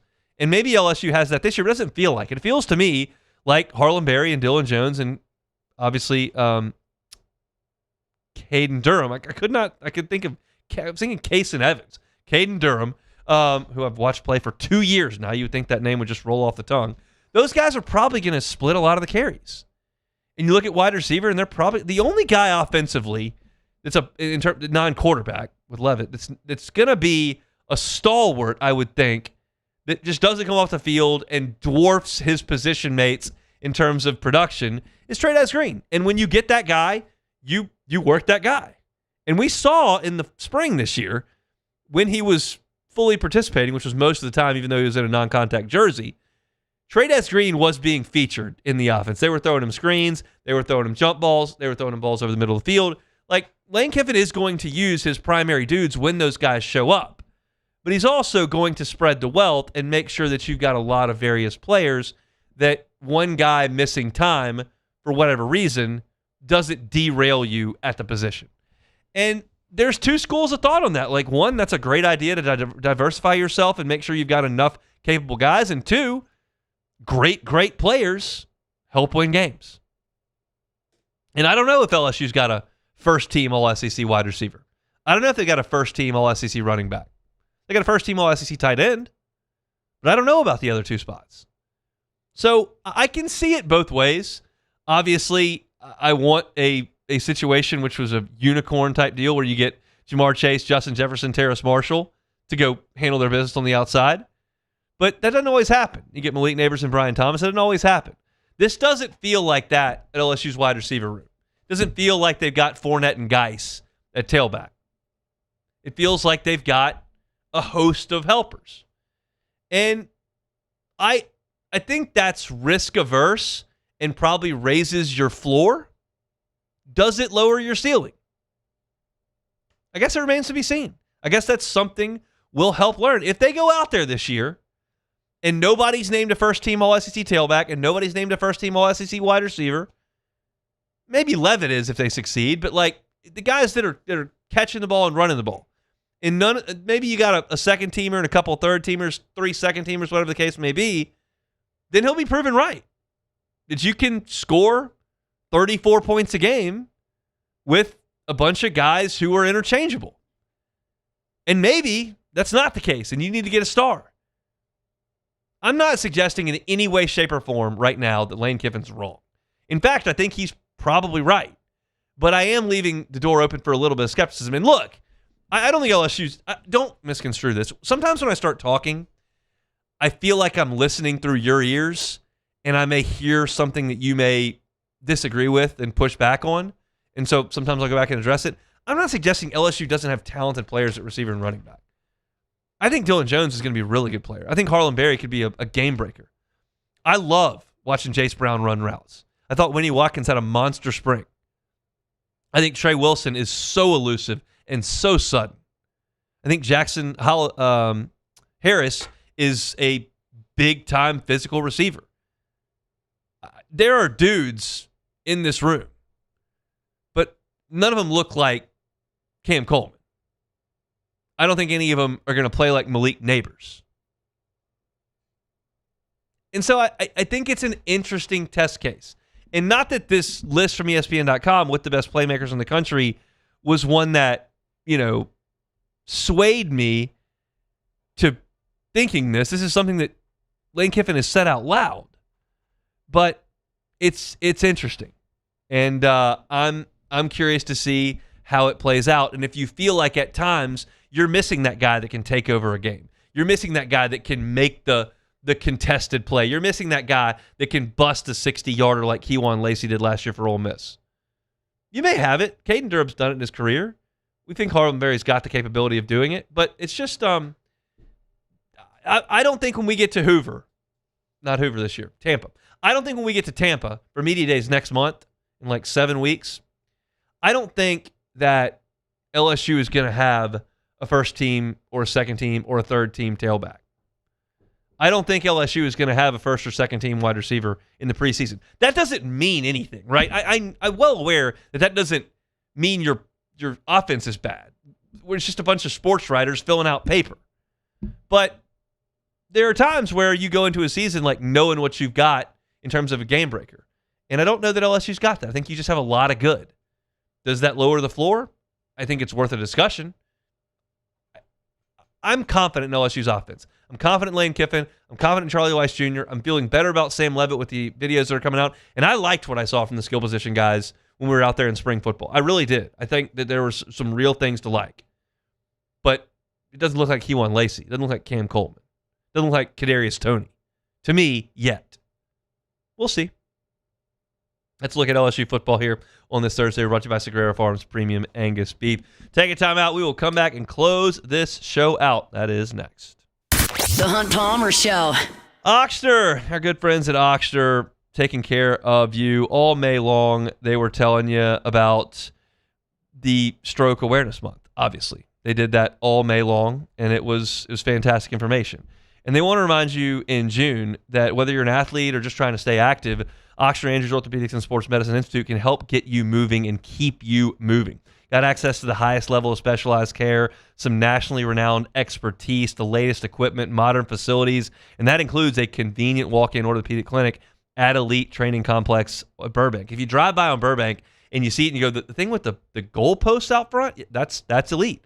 They've got an incredible facility right there, and it does function as a walk-in clinic. They're here to help keep you moving forward with your healing. You can check them out at oxford.org/brortho. If you got a sprain, strain, minor dislocation, maybe a sports injury, you can check them out at Burbank at the Elite Training Facility. You can learn more at Ochsner.org/BROrtho. No appointment needed. Walk in today. That's our friends at Ochsner. Raising Cane's Texas Toast is a thick slice of bread, garlic buttered spread, grilled to golden perfection, and made to order just for you. Because when you make it right, you can taste it in every bite. Raising Cane's Chicken Fingers. One love. My name's Mike Krumholt, and I've been with First American Bank for 4 years. What makes First American Bank special is we're able to offer all the products and services that any other big bank can offer. What sets us apart is being able to give that small town feel that someone can pick up the phone and they can talk to someone or stop by the branch and get excellent customer service.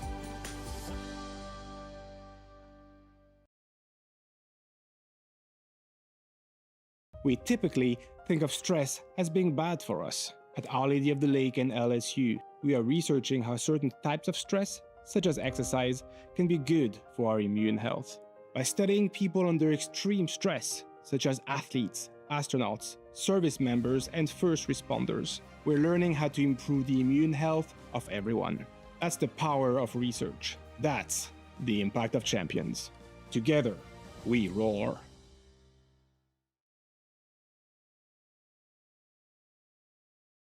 Hi, I'm Mitchell Meredith.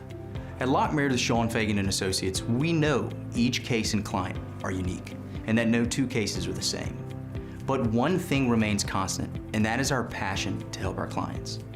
After an accident, we know your life has changed, which is why we passionately fight to make you and your family whole. Remember, whether you hire us at all, give us a call at 272-5555. We're here to serve you.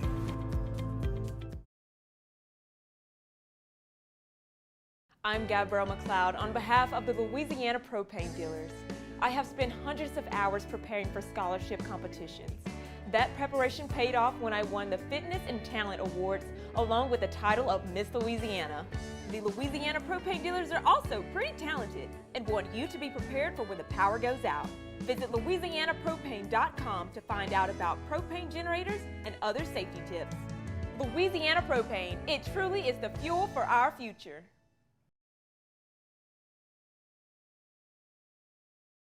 After a decade of working in private duty nursing, I know how hard it can be to find compassionate care for the ones that you love the most. So I started Decision Critical, a premier concierge nursing agency, so we can take care of you wherever you are.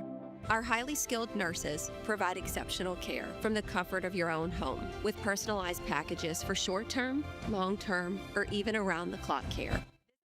This is the Hunt Palmer Show, brought to you by Sagrera Farms.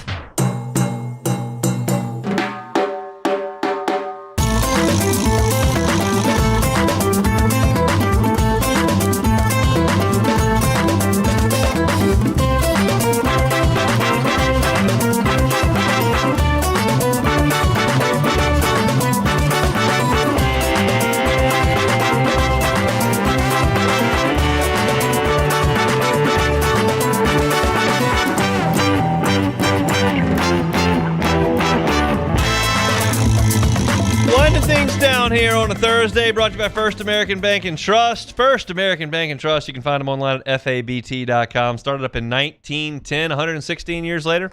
They're still right here in Southeast Louisiana, and they have grown to 25 locations. What does 25 locations mean? Well, it means they've got the resources to assist you. For your commercial loan, for your personal loan, First American Bank and Trust has got the size and the resources to help. They also pride themselves on the community feel.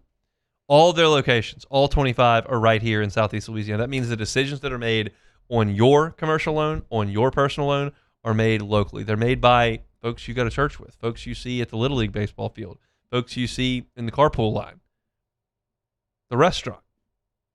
It's First American Bank and Trust. Whether you're in St. Tammany or Tangipahoa on the I-12, maybe you're down the bayou in Lafourche, Terrebonne, St. John Parish, Dutchtown, Jones Creek, Metairie, wherever you are in Southeast Louisiana, there is a First American Bank and Trust near to you. So if you're looking for a residential loan, looking for a commercial loan, Deal with First American Bank and Trust, the local option right here in Southeast Louisiana, online at fabt.com.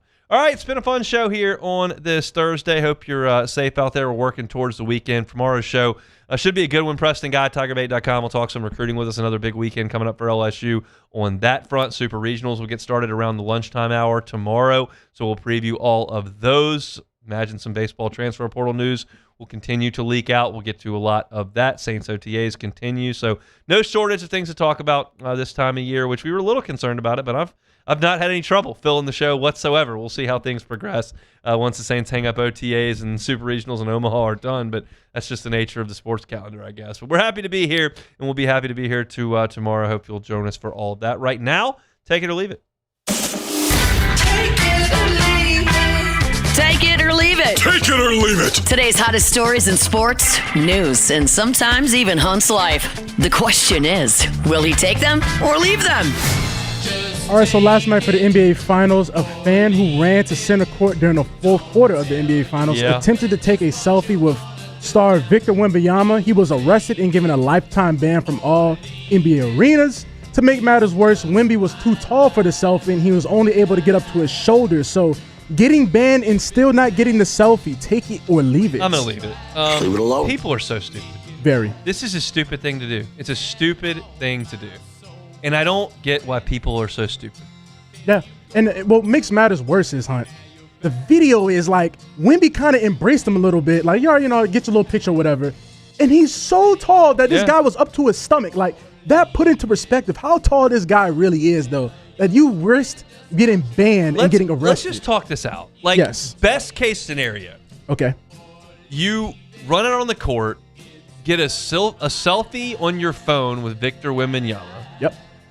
Get arrested. Like, that's the best thing that could happen. Yeah, and get banned.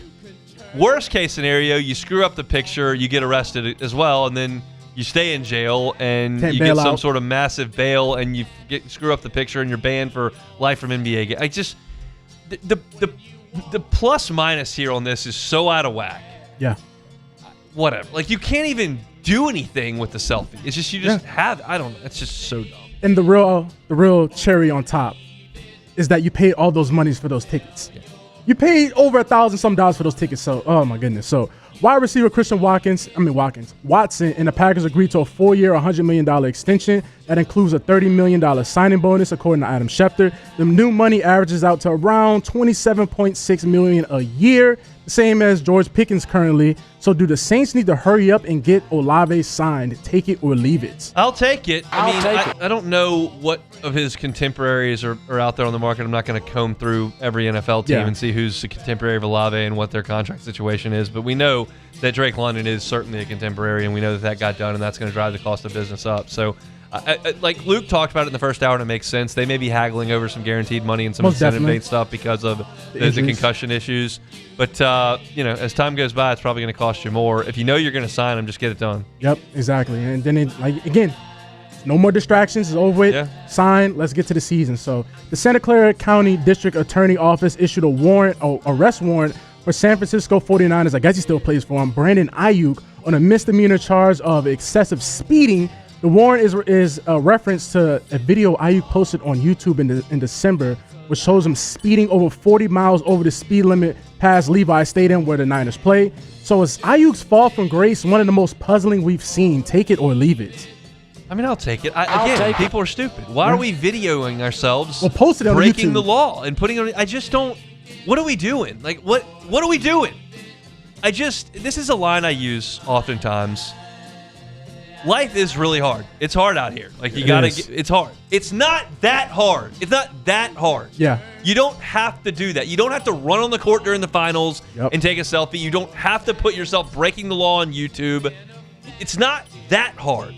I just don't get it. I don't get it because what happened with Ayuk? I remember at one point in time around 2023 when he was one of the best receivers in the NFL right before he got paid. He was with Jaden in college. Yeah, and they're still talking about him going to go team up with Jaden with the Commanders, but this guy was one of the highest paid receivers. Well, got paid and just lost his mind.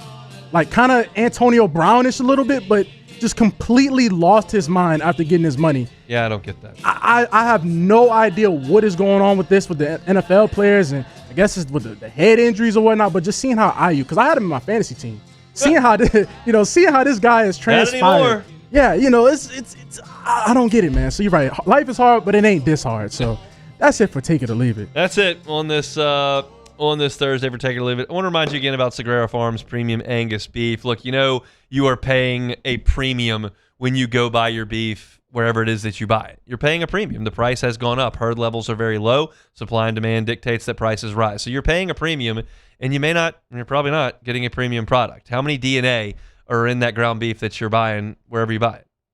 You don't know. Was it given improper antibiotics? Was it given steroids? You don't really know.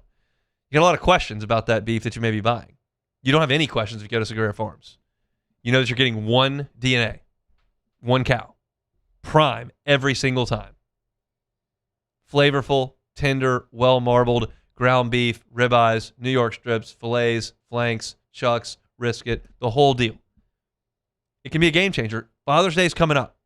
So if you've got a dad or some dads in your life that you want to give a great gift to, fill their freezer, Sagrera Farms is happy to do that for you. And it's with some of the finest beef in the country. So contact my guy, Sean Sagrera, 225-719-1723. That's 225-719-1723. Contact Sean Sagrera and say, hey, heard about you on Hunt Show. I'd like to get some beef. You can go up to the farm in Ethel. You'll see the process. Raised on grass, finished on grain, dry aged 45 days. They'll have it packaged for you. You just take home the ice chest. Put it in the freezer. It will change the way you do beef. Time to do burgers? Grab the ground beef out. Want to do steaks on a Saturday? Boom, grab the ribeyes out. It's game changer. It's what we do at the Palmer House. You can do it too. Sagrera Farms brings you our Thursday shows. Missed any of the show today? Catch it on demand. Go check us out. We started the show with LSU in basketball, playing Houston and Gonzaga. It's a game changer. May change my schedule in the fall and winter as well with a little podcasting. Luke Johnson was with us talking Saints. You can find that at Hunt on Saints on YouTube, wherever you find your sound. Joe Healy previewed the SEC in the Super Regional round. Jaden Bryant decommitted. What does it mean? I talked about it at the end of the first hour. A little sound from Kellen Moore, Hunt on Saints, where you can find that. And LSU looking at Gonzaga's top reliever, freshman of the year in the West Coast Conference. Can they get that done? I mentioned that at 2:15. You can read all about it at louisianasports.net as well. That's it for us here on this Thursday edition.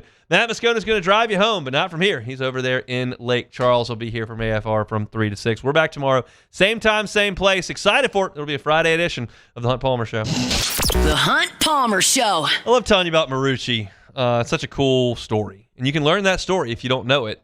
If you go by and take a tour, you can learn about how a couple of former big leaguers and their trainer started handcrafting bats in the backyard, in the shed. And then all of a sudden, you fast forward 2 decades, and they're the official bat of Major League Baseball. What a cool journey that is in a short amount of time. You can learn that story right here in the capital city. It is summer. Some baseball seasons, some softball seasons are winding down. Another thing you can do at Marucci is become a member so that your youth baseball player, your youth softball player can go get work in their cages in the hitter's house 24 hours a day, 7 days a week. It's always open with the key card access. That sounds like something your child might be interested in. Become a member at Marucci. Check them out online at maruccisports.com. You can buy a ticket to the campus tour and get that 20% discount in the campus tour store and the hitter's house. Or you can book a time in the cage. It's all there at Marucci.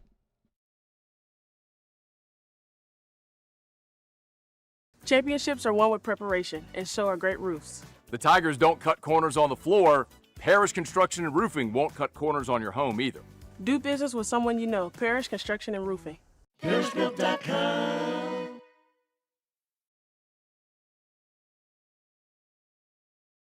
Hi, I'm Mitchell Meredith. At Locke Meredith, Sean Fagan and Associates, we know each case and client are unique, and that no 2 cases are the same. But one thing remains constant, and that is our passion to help our client.